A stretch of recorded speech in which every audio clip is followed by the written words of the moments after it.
Ayan na po natin. Ang bantot-bantot. Yung mga, kadiri. Ang mabantot ay mas mabang sa kabraw. Oo. Yan, sa gitna. Yan, dyan, para matrap sila dyan. Meron? Hinginain lang sila.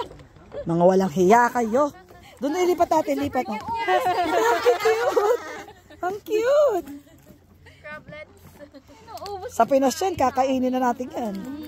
Sabagay, swerte. Ako yung swerte.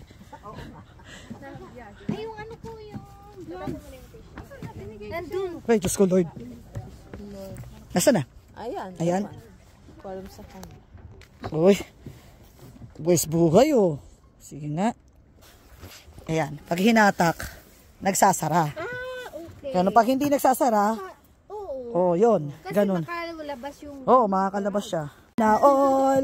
Sana all. Hagis mo. Baka pati ako malaglag. Hindi, ingat ka nga eh. Yun. Very good. Starfish, ang ganda. Kinakain ba yun? Ewan ko. Mukha naman, pero bawal yata eh. Uy, ang ganda. Okay. Mga 5 minutes, ganun, pwede na. 10. Mapili ang mga crab ngayon. Gusto nila yung fresh. Fresh from the farm. Uy, ang dami nyo naman. Kami 4 lang. Ito, tag-isa tayo.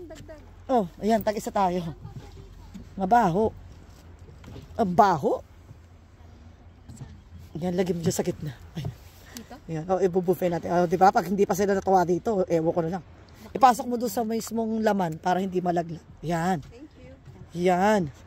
Ayan, ayan. Sharing is caring. Ayan, nagbibigay sila ng mga bait. Hindi, yan. Pakatandaan. Rush. Allergies na. Ayan. Pasado yan. Pasado yan, malaki.